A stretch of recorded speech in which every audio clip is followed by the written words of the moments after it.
Good afternoon and welcome to all of you for joining us for today's Lunch Hour webinar. This is part of a series, which is a certification series, and it's been great having you join us for these sessions. And today we're going to talk about efficiency and effectiveness. As you know, this Connected CMO program is brought with the support of Microsoft, and really we also want to talk a little bit about how do you distinguish between the two, and what is the goal of a marketer in driving efficiency or effectiveness? And of course, how do we use tools to achieve our goals? So today I'm just going to talk a little bit about some trends that are in the marketplace, and how we can be more efficient in our marketing activities. So the world is trending to zero, and I found this amazing set of graphics from 1899 where the artist tries to envision what the future would be like. And, he's got it pretty close, right? So housing is automated, food pretty much grows by itself, publishing, which is very cool. It has, books being cranked directly into people's heads, kind of like a podcast. And if you were to see me, I would look a lot like that.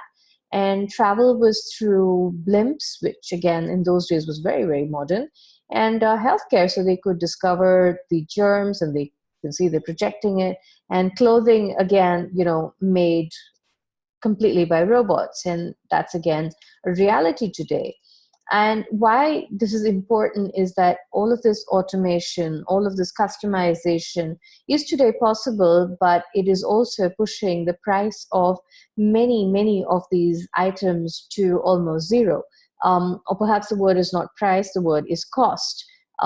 As lesser and lesser resources are required, and it's really a question of finding the space. And again, with transportation, you can do it anywhere. But the truth is, the world is trending to zero. And as traditional marketers would have noticed, this is a big challenge because, if the cost of a ride in a shared car is virtually zero, then what do you do, with your established fleet? Or if the cost of a t-shirt is, cost of production is virtually zero, then again, what do you do with your couture, range? So it's a big deal. And the other spin that I want to give to you is that even as the cost is zero, those who produce it have invested a fair bit of IP, and they really do want to extract a certain amount of profits from this, maybe minuscule, and maybe it's more about scale, but we still want to derive profits. And therefore, they look to marketing, A, to understand what is it that the customer is willing to pay for, and B, to make the sale of these virtually priceless goods almost tending towards zero as well. So what is the impact on the four Ps? And again, I found this really interesting that if you assume the cost is almost zero, then what happens? So one is that the product, it's designed for one person. So we can actually say that the economic order quantity has become one. Price is tending towards zero. And in some cases, like for example, in the case of say Facebook, you pay in data or you pay because you're clicking their stuff. So I may not take cash from you, but certainly I do want you to put in some effort, or I want you to tell somebody, or I want you to give me my data. But as far as the actual cash goes, it is trending to zero.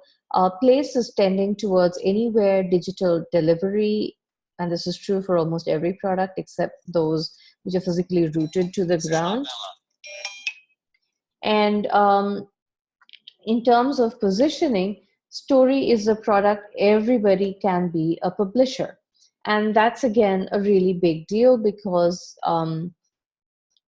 how do you make this product, which is in many ways manufactured, mass manufactured, how do you make it interesting?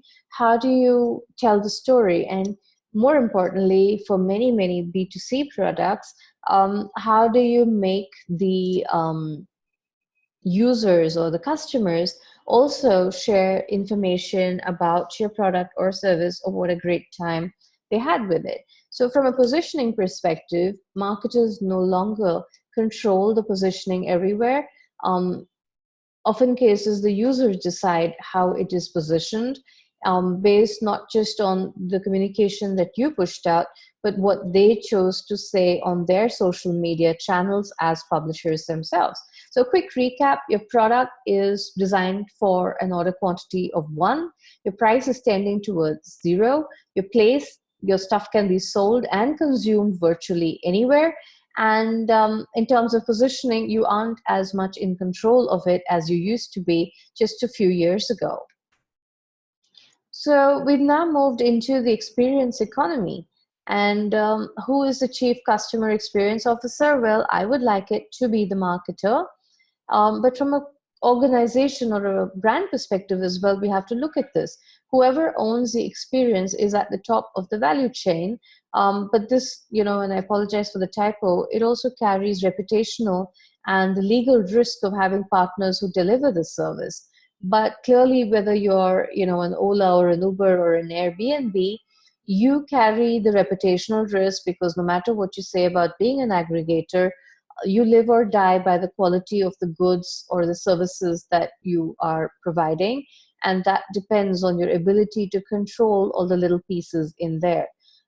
When we talk about efficiency and effectiveness, in the past, we used to talk about Six Sigma, which was just 3.4 defects per million. And since a typical company only delivered maybe a million products or services in a year, if that much, it was good enough. But today, a million is just a number of transactions many companies do in just a day. And so you can't afford to have 3 errors a day, even if you're a simple B2C company shipping toys. Amazon, does more than this in a day. And so clearly the scale has really moved on. And the errors get amplified. And that's another big challenge, right? Because earlier you could get away with saying, oops, I made a mistake and I'm really sorry. But today, if you make an error, it will be all over social media showing that, you made this error. And that again becomes a big deal, right?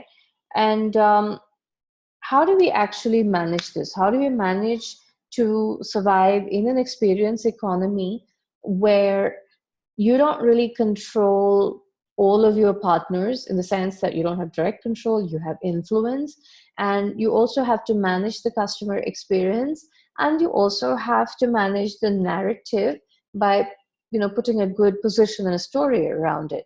So clearly, as a marketer, you have to focus on both the efficiency and the effectiveness of all of these elements. And we were talking about this in the debate of, is a marketer creative or a process person? And all of this looks like we are tending far more towards a controllable process and more process driven marketers than just purely creative admin. So what happens if the price is zero? So I'm just going to go through each of the 4 Ps. So as marketers, how can we help our organization trend its pricing to zero? So whether it's pricing or costing is your call, but how do we actually position or design our solution in such a way?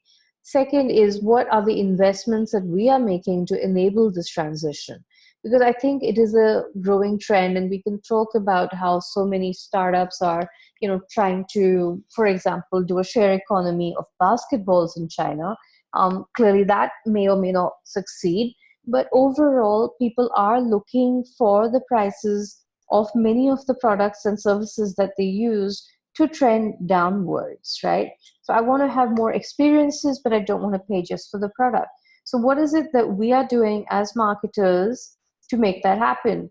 And is it possible to compete with artificial zero pricing? So that's another challenge that marketers have, where someone else, has a very deep pocket and is willing to artificially lower the price of their products forever. What happens to you? I mean, you can protest, and if it's illegal, of course, you can stop it. But most of the cases, it's not. So how are you going to handle that? And I'm afraid I don't have the answer for that one. It's open to debate. And the path for the new economy scalability is actually strewn with losses because we start with mind share. And this is a classical marketing route. It's just that it's now happening much, much faster than it used to. So we have to gain mind share, and then we have to gain market share, and then we can look at profit share. So we need to have staying power, and we need to have a long-term vision, not very long-term, but perhaps at least for 3 years. Can we build mind share, and then convert it into market share, and then move to profit share?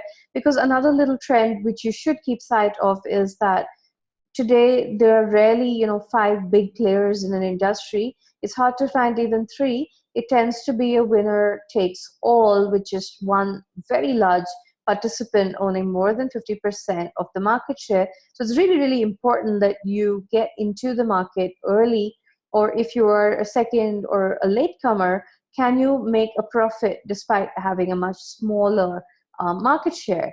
So and we're seeing this across. So you're seeing a Flipkart where prices are much lower than the real world, and for both reasons that they're more effective or efficient, but also because they are using some of their marketing spends to do that. You find a lot of online portals which are trying to reduce the cost of accessing medical help.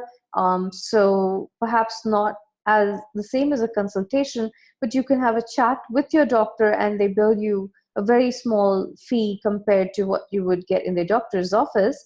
And you also obviously reduce the cost of your travel and time, so it's great for you. And crowdsourced learning portals like Khan Academy, you can learn anything and you can do it almost for free. So with massively online courses, people sharing their syllabus. So how do we actually compete with these? Is it worth competing? You really have to scope it out before we enter a market. The place is anywhere, so this is easy enough to understand. What do we have to control? How do we manage the ingredients, the standards, the ethics? Because it can be delivered anywhere. And for example, when something comes on online delivery, the product may be great, but the guy who brings it may not meet your expectations or what was expected. And so you might give a very bad review saying this is terrible, or the packaging was all dirty when it showed up even though the product was good, or how come these guys sell beef in one country but they are anti-beef in this one. So there can be lots and lots of issues when you look at the fact that you don't actually control where your final service or product is being delivered. Again, your good values. So what are your values? Because often values are determined by culture, but when we say that it's a global delivery model and we sell our products can go anywhere, we also have to worry about the culture of the destination country. And earlier you would say that, hey, if I open an office there, then I will worry about the culture and align with it. But today with the global ecosystem, you could be putting your stuff up on AliExpress and it could go anywhere. So you have to understand, and you also have to understand your liability and your legal position if it goes anywhere. And what does country of origin mean to your brand? Now, all of these make you an effective marketer, because today, if you are not able to align with the destination country of your customers, you could be in big legal as well as PR trouble thanks to social media. And it could even be something you did in a different country impacting you. So, there was all this hoopla about Amazon selling products with the Indian flag, and, even the government got involved. But it wasn't something that the Indian team had any control over. But as a global brand, they still had to effectively manage that fallout.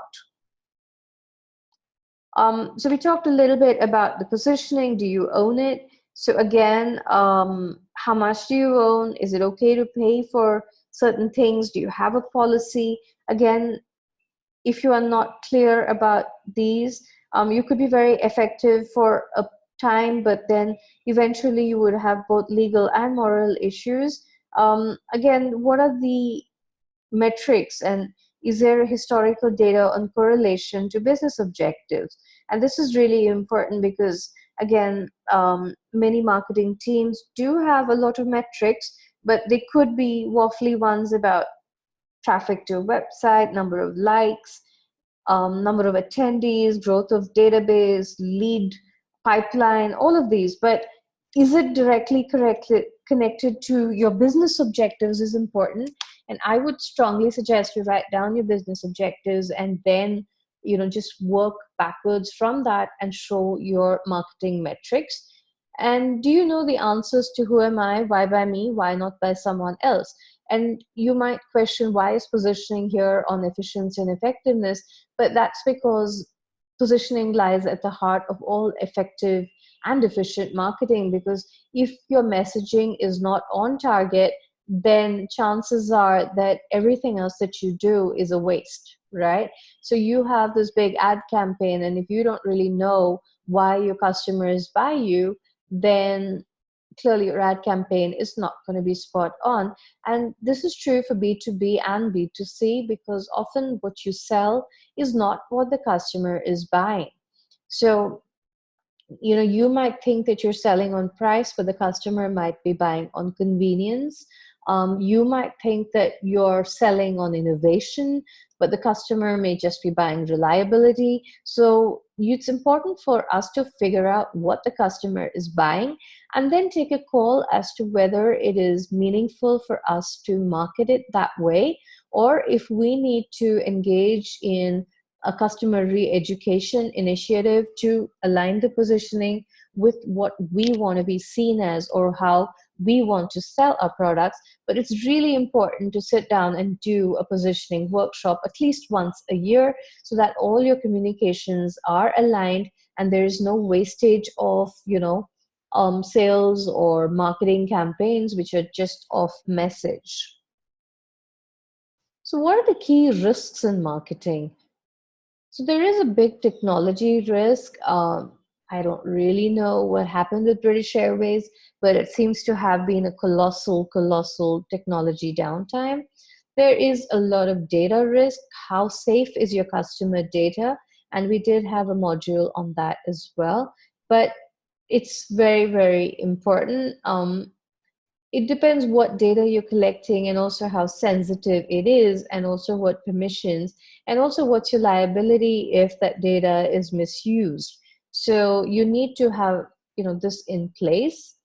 And reputation risk, because almost all of us are now collaborative. We work through a partner ecosystem. We have tons and tons of agencies. We often share our data and our systems with them. And you really need to question if that's being done in the right manner. We have come across instances where, the company is very big, it has a beautiful system, but because it is not convenient, perhaps, or the marketers don't follow the process, they're just downloading bits and pieces from it and sending it across unsecure communication to their partners and agencies. And this is again where technology comes into play, that you look at having a robust communication framework where you store all your data within your corporate firewall and make sure that anyone who has access to this data is doing so through the proper channels. You can't really afford to have one server sitting outside, or you can't afford to just download an Excel sheet and just send it to your partners saying, oh, here's my customer database, use it for the mailing. All of this is really scary because just one error could lead to a huge reputational risk for us. You may think that you're being efficient, but in the long run, this clearly is not going to result in anything good for the organization because the risk is very, very high. Often you have short-term sales promotions, but they disguise the true picture of declines. And I put this in as a risk because often we get carried away by these numbers and we don't really have time to sit down and analyze. And I actually put in the Porter's 5 forces because I think we should look at this every now and then, because often as marketers, our role is to prop up the fortunes of the company, but you also have to look at the underlying foundations and see if that also needs to be propped up. And that brings my last point, which is, we should really be worried about obsolescence. E-commerce is coming, digital delivery is coming. augmented reality, the sharing ecosystem. What is the organization's play in all of these trends? Because if we don't look at that, then chances are that a product or service offering is going to be increasingly obsolete, and no amount of whitewashing will be able to cover that up. So with that, I come to the end of my slides, and I'm happy to take questions. If you have any, you can put them in on the chat window. Otherwise, my email ID and phone number are here, and feel free to contact me to answer any questions that you may have. Thanks so much for joining today, and it was a pleasure doing this module with you.